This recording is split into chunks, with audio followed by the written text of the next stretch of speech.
Hi friends, welcome to classic education YouTube channel. ಇವತ್ತಿನ ಒಂದು ಉದ್ಯೋಗ ವಾರ್ತೆದಲ್ಲಿ ನಾವೇನು ಡಿಸ್ಕಸ್ ಮಾಡ್ತಿದ್ವಿ ಅಂದ್ರೆ ಇಂಟೆಲಿಜೆನ್ಸ್ ಬ್ಯೂರೋ ಇಂದ ಹೊಸ ನೋಟಿಫಿಕೇಶನ್ ಬಂದಿದೆ. ಅದ್ರ ಬಗ್ಗೆ ನಾವಿಲ್ಲಿ ಡಿಸ್ಕಸ್ ಮಾಡ್ತಿದ್ವಿ. ನೋಟಿಫಿಕೇಶನ್ ನೋಡ್ರಿ, assistant security assistant or executive examination 2025. Notifications ಇರೋದು ಯಾವುದಕ್ಕೋಸ್ಕರ ಅಂದ್ರೆ ಸೆಕ್ಯೂರಿಟಿ ಅಸಿಸ್ಟೆಂಟ್ ಅಥವಾ ಎಕ್ಸಿಕ್ಯೂಟಿವ್ ಹುದ್ದೆಗಳಿಗೆ ಅವರು ನೋಟಿಫಿಕೇಶನ್ ಅನ್ನ ಕರೆದಿದ್ದಾರೆ. ಜೊತೆಗೆ ನೋಡ್ರಿ ಎಷ್ಟೆಷ್ಟು ವೇಕೆನ್ಸೀಸ್ ಇದೆ ಬೇರೆ ಬೇರೆ ಸಿಟೀಸ್ ಅಲ್ಲಿ ಅಂತ ಕೊಟ್ಟಿದ್ದಾರೆ. ಸೊ ನಮ್ಮ ಬೆಂಗಳೂರಲ್ಲಿ ನೋಡೋದಾದ್ರೆ ವೇಕೆನ್ಸೀಸ್ ನೋಡ್ರಿ ಇಲ್ಲಿ ಒಟ್ಟು 204 ವೇಕೆನ್ಸೀಸ್ ಇದೆ. ಸೊ ಬೆಂಗಳೂರು ಆಫೀಸಿಗೆ ನಿಮಗೆ ಲೋಕಲ್ ಲ್ಯಾಂಗ್ವೇಜ್ ಏನ್ ಬೇಕಂದ್ರೆ ಕನ್ನಡ, ತುಳು, ಬೇರಿ, ಕೊಂಕಣಿ ಮತ್ತೆ ನಾಯಿವಾತಿ ಅಂತೇಳಿ ಲೋಕಲ್ ಲ್ಯಾಂಗ್ವೇಜಸ್ ಇದೆ. ಈ ಲೋಕಲ್ ಲ್ಯಾಂಗ್ವೇಜಸ್ ನಿಮ್ಗೆ ಗೊತ್ತಿರಬೇಕು ಅಂತ ಹೇಳ್ತಿದ್ದಾರೆ. ಇಲ್ಲಿ ನೋಡ್ರಿ ಮೇಲ್ಗಡೆ ಇಂಟೆಲಿಜೆನ್ಸ್ ಆಫೀಸರ್ ಆಫೀಸಸ್ ಕೊಟ್ಟಿದ್ದಾರೆ. ಜೊತೆಗೆ ಲೋಕಲ್ ಲ್ಯಾಂಗ್ವೇಜಸ್ ಅಥವಾ ಡೈಲೆಕ್ಟ್ಸ್ ಆಫ್ ದ ರೀಸನ್ಸ್ ಅಂದ್ರೆ ಆ ಒಂದು ಪ್ರದೇಶದಲ್ಲಿರುವಂತ ಭಾಷೆ ಮತ್ತೆ ಅಲ್ಲಿರುವಂತ ಡೈಲೆಕ್ಟ್ಸ್ ಬಗ್ಗೆ ಇಲ್ಲಿ ಹೇಳ್ತಿದ್ದಾರೆ. ಬೆಂಗಳೂರು ಆಫೀಸಲ್ಲಿ ಒಟ್ಟು ಎಷ್ಟು ಹುದ್ದೆಗಳು ಖಾಲಿ ಇದಾವೆ ಅಂದ್ರೆ 204 ಹುದ್ದೆಗಳು ಖಾಲಿ ಇದಾವೆ. ಇಲ್ಲಿ ಬೇಕಾಗಿರುವಂತ ಭಾಷೆಗಳು ಯಾವ್ದು ಅಂದ್ರೆ ಕನ್ನಡ, ತುಳು, ಬೇರಿ, ಕೊಂಕಣಿ ಮತ್ತೆ ನಯಾವತಿ ಅಂತ ಹೇಳ್ತಿದ್ದಾರೆ. ಹಾಗಾದ್ರೆ ಒಟ್ಟು ಎಷ್ಟು ಹುದ್ದೆಗಳನ್ನ ಇವರು ವೇಕೆನ್ಸೀಸ್ ಅನ್ನ ಕರೆದಿದ್ದಾರೆ ಅಂದ್ರೆ ಟೋಟಲ್ ನೋಡ್ರಿ 4987 ಹುದ್ದೆಗಳಿಗೆ ಇವ್ರು ಏನ್ ಮಾಡಿದ್ರು ಅಂದ್ರೆ ಅಪ್ಲಿಕೇಶನ್ಸ್ ಅನ್ನ ಕರೆದಿದ್ದಾರೆ. ಜೊತೆಗೆ ಇದೇನಪ್ಪ ಅಂದ್ರೆ ಗ್ರೂಪ್ ಸಿ ಹುದ್ದೆ ಆಗಿದೆ. ಹಾಗಾದ್ರೆ ಅಪ್ಲಿಕೇಶನ್ಸ್ ನ ಯಾವ ತರನ ಹಾಕ್ಬೇಕಂದ್ರೆ ಅಪ್ಲಿಕೇಶನ್ಸ್ ನ ನೋಡ್ರಿ ನೀವು ಆನ್ಲೈನ್ ಮೂಲಕನೇ ಹಾಕ್ಬೇಕು. ಅದು ಕೂಡ ಏನಪ್ಪಾ ಅಂದ್ರೆ ಮಿನಿಸ್ಟ್ರಿ ಆಫ್ ಹೋಮ್ ಅಫೇರ್ಸ್ ಅವರ ವೆಬ್ಸೈಟ್ ಆದಂತ www.mha.gov.in ಮೂಲಕ ಆದ್ರೂ ಹಾಕ್ಬಹುದು, ಅಥವಾ NCS ಪೋರ್ಟಲ್ ಮೂಲಕ ಅಂದ್ರೆ www.ncs.gov.in ಮೂಲಕ ಆದ್ರೂ ನೀವು ಅಪ್ಲಿಕೇಶನ್ಸ್ ಅನ್ನ ಹಾಕಬಹುದಾಗಿದೆ. ಹಾಗಾದ್ರೆ ಕ್ಲಾಸಿಫಿಕೇಶನ್ಸ್ ನ ಇಲ್ಲಿ ನೋಡೋದಾದ್ರೆ ನೋಡ್ರಿ, ಫಸ್ಟ್ ಇದು general central service group C non gazetted ನಾನ್ ಮಿನಿಸ್ಟ್ರಲ್ ಹುದ್ದೆ ಆಗಿದೆ. ಇಲ್ಲಿ ನಿಮಗೆ ಪೇ ಸ್ಕೇಲ್ ನೋಡೋದಾದ್ರೆ ಲೆವೆಲ್ 3 ಪೇ ಸ್ಕೇಲ್ ಅನ್ನ ಕೊಡ್ತಾರೆ. ನಿಮಗೆ ಪ್ರತಿ ತಿಂಗಳು 21,700 ರೂಪಾಯಿಂದ 69,100 ಸ್ಯಾಲರೀಸ್ ಅನ್ನ ಕೊಡ್ತಾ ಹೋಗ್ತಾರೆ. ಜೊತೆಗೆ ನೋಡ್ರಿ ನಿಮ್ಗೆ ಸ್ಪೆಷಲ್ ಸೆಕ್ಯೂರಿಟಿ ಅಲವೆನ್ಸಸ್ ಅಂತ ಹೇಳಿ 20% ಬೇಸಿಕ್ ಪೇಗೆ ಅಡಿಷನ್ ಆಗಿ ಅಲವೆನ್ಸಸ್ ಅನ್ನ ಕೊಡ್ತಾರೆ. ಜೊತೆಗೆ ಹಾಲಿಡೇಸ್ ಮೇಲೆ ನೀವು ಏನಾದ್ರೂ ಕೆಲಸ ಮಾಡಿದ್ರೆ ಅದ್ರದ್ದು 30 ಡೇಸ್ ಪೇಮೆಂಟ್ ಏನಿರುತ್ತಲ್ಲ ಅದನ್ನು ಕೂಡ ಇಲ್ಲಿ ಕೊಡ್ತಾ ಹೋಗ್ತಾರೆ. ಹಾಗಾದ್ರೆ ಈ ಒಂದು ಹುದ್ದೆಗೆ ಎಜುಕೇಶನ್ ಕ್ವಾಲಿಫಿಕೇಶನ್ಸ್ ಏನಿರ್ಬೇಕು, ವಿದ್ಯಾರ್ಹತೆ ಏನಿರ್ಬೇಕಂದ್ರೆ ಫಸ್ಟ್ ನೋಡ್ರಿ matriculation or equivalent from recognised board or education, recognised board of educations ಅಂದ್ರೆ ನೀವು ಜಸ್ಟ್ SSLC ಪಾಸ್ ಆಗಿದ್ರೆ ಸಾಕು, ನೀವು ಈ ಹುದ್ದೆಗಳಿಗೆ ಎಲಿಜಿಬಲ್ ಆಗ್ತೀರಾ. ಜೊತೆಗೆ position of domicile certificate of the state against which the candidate has applied, ಅಂದ್ರೆ ನೀವು ಯಾವ ರಾಜ್ಯದ ನಿವಾಸಿಗಳಾಗಿರ್ತಿರಲ್ಲ ಆ ರಾಜ್ಯದ ನಿವಾಸಿ ಅಂತೇಳಿ ಒಂದು ಸರ್ಟಿಫಿಕೇಟ್ ಅನ್ನ ನೀವು ತೆಗೆದುಕೊಳ್ಬೇಕಾಗತ್ತೆ. ಫಾರ್ ಎಕ್ಸಾಂಪಲ್ ನೋಡ್ರಿ, ಕರ್ನಾಟಕದವರಾಗಿದ್ರೆ ಕನ್ನಡಿಗರಾಗಿದ್ರೆ ನೀವು ಕರ್ನಾಟಕ ರಾಜ್ಯದ ನಿವಾಸಿಗಳಂತೇಳಿ ಡೊಮೈಸೈಲ್ ಸರ್ಟಿಫಿಕೇಟ್ ಅನ್ನ ನೀವು ತೆಗೆದುಕೊಳ್ಬೇಕಾಗತ್ತೆ. ಮೂರನೇದು ಏನ್ ಹೇಳ್ತಿದ್ದಾರೆ ಅಂದ್ರೆ knowledge of any one of the local language or dialect mention in the table above against each SIB, ಅಂದ್ರೆ ಮೇಲೆ ಮೆನ್ಷನ್ ಮಾಡಿದ್ರು ಅಂತ ಯಾವ್ದಾದ್ರು ಒಂದು ಸ್ಥಳೀಯ ಭಾಷೆ ಅಥವಾ ಡೈಲೆಕ್ಟ್ ಅನ್ನ ನಿಮ್ಗೆ ಗೊತ್ತಿರ್ಬೇಕಂತ ಹೇಳ್ತಿದ್ರೆ. ಆಲ್ಮೋಸ್ಟ್ ನೋಡ್ರಿ ಕರ್ನಾಟಕದಲ್ಲಿ ಇದ್ದವ್ರಿಗೆ ಕನ್ನಡ ಗೊತ್ತೇ ಇರುತ್ತೆ. ಹಾಗಾಗಿ ಎಲ್ಲರೂ ಕೂಡ ಇಲ್ಲಿ SSLC ಪಾಸ್ ಆದವರು ಎಲಿಜಿಬಲ್ ಆಗ್ತೀರಾ. ನೆಕ್ಸ್ಟ್ ಡಿಸೈರಬಲ್ ಕ್ವಾಲಿಫಿಕೇಶನ್ಸ್ ಏನಂದ್ರೆ ಫೀಲ್ಡ್ ಎಕ್ಸ್ಪೀರಿಯನ್ಸ್ ಇಂದ ಇಂಟೆಲಿಜೆಂಟ್ ವರ್ಕ್, ಅಂದ್ರೆ ಇಂಟೆಲಿಜೆಂಟ್ ವರ್ಕ್ ಅಲ್ಲಿ ನಿಮ್ಗೆ ಫೀಲ್ಡ್ ಎಕ್ಸ್ಪೀರಿಯನ್ಸ್ ಇರ್ಬೇಕಂತ ಹೇಳ್ತಿದ್ದಾರೆ. ಅದು ಡಿಸೈರಬಲ್ ಇದೆ. ಎಸೆನ್ಷಿಯಲ್ ಏನಿದೆಯಪ್ಪ ಅಂದ್ರೆ SSLC ಪಾಸ್ ಆಗಿದ್ರೆ ಸಾಕು. ಹಾಗಾದ್ರೆ ವಯೋಮಿತಿ ಎಷ್ಟಿದೆ ಅಂದ್ರೆ ನೋಡ್ರಿ 17/8/2025 ಪ್ರಕಾರ ವಯೋಮಿತಿ ಎಷ್ಟಿದೆ ಅಂದ್ರೆ 18 ರಿಂದ 27 ವರ್ಷ ಇದೆ. ಜೊತೆಗೆ ವಯೋಮಿತಿ ಸಡಲಿಕೆಯನ್ನು ಕೂಡ ಮಾಡಿದ್ದಾರೆ. ವಯೋಮಿತಿ ಏನಿದೆಯಲ್ಲ ಅದನ್ನ ಕೆಲವೊಂದಿಷ್ಟು ಕೆಟಗರಿಗೆ ಸಡಲಿಕೆಯನ್ನು ಕೂಡ ಮಾಡಿದ್ದಾರೆ. ನೀವೇನಾದ್ರೂ SC/ST ಕ್ಯಾಂಡಿಡೇಟ್ ಆಗಿದ್ರೆ ನಿಮ್ಗೆ 5 ವರ್ಷ ವಯೋಮಿತಿ ಸಡಲಿಕೆ ಇರುತ್ತೆ, ಅಂದ್ರೆ 27 ಇದ್ದು 32 ವರ್ಷ ಆಗುತ್ತೆ. OBC ಅಭ್ಯರ್ಥಿ ಆಗಿದ್ರೆ ನಿಮ್ಗೆ 3 ವರ್ಷ ವಯೋಮಿತಿ ಸಡಲಿಕೆ, ಅಂದ್ರೆ 27 ಬದಲಿ ನಿಮ್ಗೆ 30 ವರ್ಷ ವಯೋಮಿತಿ ಇರುತ್ತೆ.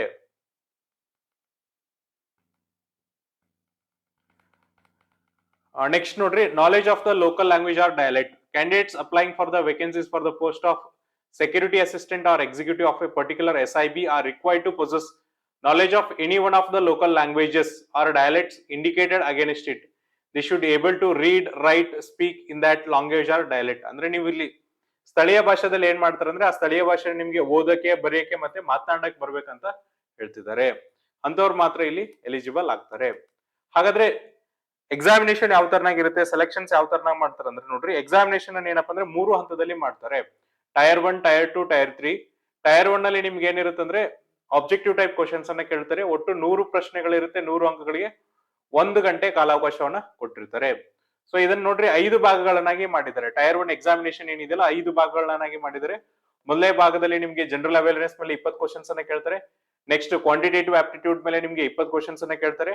ನ್ಯೂಮರಿಕಲ್, ಅನಾಲಿಟಿಕ್ ಅಥವಾ ಲಾಜಿಕಲ್ ಎಬಿಲಿಟಿ ಅಥವಾ ರೀಸನಿಂಗ್ ಮೇಲೆ ನಿಮ್ಗೆ 20 ಕ್ವಶನ್ಸ್ ಅನ್ನ ಕೇಳ್ತಾರೆ. ಅದಾದ್ಮೇಲೆ 4ನೇ ಭಾಗದಲ್ಲಿ ನೋಡ್ರಿ ನಿಮ್ಗೆ ಇಂಗ್ಲಿಷ್ ಲ್ಯಾಂಗ್ವೇಜ್ ಮೇಲೆ 20 ಕ್ವಶನ್ಸ್ ಅನ್ನ ಕೇಳ್ತಾರೆ. ಅದಾದ್ಮೇಲೆ ಕೊನೆಯದಾಗಿ ನಿಮ್ಗೆ ಜನರಲ್ ಸ್ಟಡೀಸ್ ಮೇಲೆ 20 ಕ್ವಶನ್ಸ್ ಅನ್ನ ಕೇಳ್ತಾರೆ. ಪ್ರತಿಯೊಂದು ಭಾಗದಿಂದ 20 ಕ್ವಶನ್ಸ್ ಅನ್ನ ಕೇಳ್ತಾರೆ. ಒಟ್ಟು 100 ಅಂಕಗಳಿರುತ್ತೆ, 100 ಪ್ರಶ್ನೆಗಳಿರುತ್ತೆ. ಪ್ರತಿಯೊಂದು ಪ್ರಶ್ನೆಗೂ 1 ಅಂಕಗಳಿರುತ್ತೆ. ಜೊತೆಗೆ ನೋಡ್ರಿ, ತಪ್ಪು ಉತ್ತರಗಳನ್ನ ಕೊಟ್ರೆ 1/4 ಆಫ್ ದ ಮಾರ್ಕ್ಸ್ ಅಂದ್ರೆ 4ನೇ ಒಂದು ಭಾಗದಷ್ಟು ಅಂಕಗಳನ್ನ ಕಡಿತಗೊಳಿಸ್ತಾರೆ. 0.25 ಮಾರ್ಕ್ಸ್ ಅನ್ನ ಏನ್ ಮಾಡ್ತಾರೆ ಅಂದ್ರೆ ಕಡಿತಗೊಳಿಸ್ತಾರೆ. ಇದಾದ್ಮೇಲೆ ನೋಡ್ರಿ, ರಿಟರ್ನ್ ಎಕ್ಸಾಮಿನೇಷನ್ ಟೈರ್ 2 ಅಲ್ಲಿ ಏನಿರುತ್ತೆ ಅಂದ್ರೆ translation of passage of 500 words from local language or dialect to the English or vice versa. So ಇಲ್ಲಿ ಟೈರ್ 2 ಎಕ್ಸಾಮಿನೇಷನ್ಸ್ ಅಲ್ಲಿ ಏನ್ ಮಾಡ್ತಾರೆ ಅಂದ್ರೆ ನಿಮ್ಗೆ ಟ್ರಾನ್ಸ್ಲೇಷನ್ ಅನ್ನ ಇಟ್ಟಿರ್ತಾರೆ. ಯಾವ ತರ ಟ್ರಾನ್ಸ್ಲೇಷನ್ ಅಪ್ ಅಂದ್ರೆ ಸ್ಥಳೀಯ ಭಾಷೆಯಿಂದ ಇಂಗ್ಲಿಷ್ಗೆ ಅಥವಾ ಇಂಗ್ಲಿಷ್ ಇಂದ ಸ್ಥಳೀಯ ಭಾಷೆಗೆ.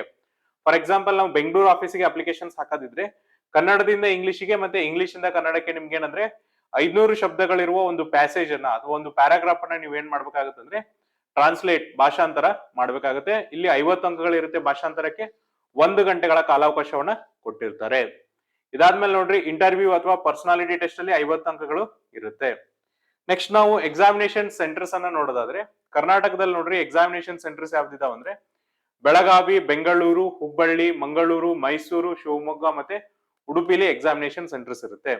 ಸೊ ಈ ಒಂದು ಹುದ್ದೆಗಳಿಗೆ ಅಪ್ಲಿಕೇಶನ್ ಹಾಕೋರು ಏನ್ ಮಾಡ್ಬೇಕಂದ್ರೆ ಕನಿಷ್ಠ ಪಕ್ಷ ನೀವು 3 ಎಕ್ಸಾಮಿನೇಷನ್ ಸೆಂಟರ್ಸ್ ಅನ್ನ ಸೆಲೆಕ್ಟ್ ಮಾಡ್ಬೇಕು. ಸೊ ಯಾವ್ದು ಇಂಟೆಲಿಜೆನ್ಸ್ ಬ್ಯೂರೋಗೆ ಏನಪ್ಪಾ ಅಂದ್ರೆ ಕನ್ವೀನಿಯಂಟ್ ಅನ್ಸಲ್ಲ ಆ ಎಕ್ಸಾಮಿನೇಷನ್ ಸೆಂಟರ್ಸ್ ಅನ್ನ ಕೊಡ್ತಾರೆ. ಅಂದ್ರೆ ಫಾರ್ ಎಕ್ಸಾಂಪಲ್ ನೋಡ್ರಿ, ನೀವು ಹುಬ್ಳಿ ಕ್ಯಾಂಡಿಡೇಟ್ ಆಗಿದ್ರೆ ನೀವು 3 ಸೆಂಟರ್ಸ್ ಅನ್ನ ಸೆಲೆಕ್ಟ್ ಮಾಡ್ಬೇಕು. ಹುಬ್ಳಿ, ಧಾರವಾಡ, ಹುಬ್ಳಿ, ಬೆಳಗಾವ್ ಮತ್ತೆ ನಿಯರೆಸ್ಟ್ ಪ್ಲೇಸ್ ಯಾವ್ದಿದೆಯಲ್ಲ ಅದನ್ನ ಸೆಲೆಕ್ಟ್ ಮಾಡಿ ನೀವು ಎಕ್ಸಾಮಿನೇಷನ್ ಸೆಂಟರ್ ಕೊಟ್ರೆ ಆ ಒಂದು ಪರ್ಟಿಕ್ಯುಲರ್ ದಿನದಲ್ಲಿ ಯಾವುದು ಸೆಂಟರ್ ಖಾಲಿ ಇರುತ್ತಲ್ಲ ಅಲ್ಲಿ ನಿಮ್ಗೆ ಏನ್ ಮಾಡ್ತಾರೆ ಅಂದ್ರೆ ಇಂಟೆಲಿಜೆನ್ಸ್ ಬ್ಯೂರೋದವರು ಅಲೋಕೇಟ್ ಅನ್ನ ಮಾಡ್ತಾರೆ.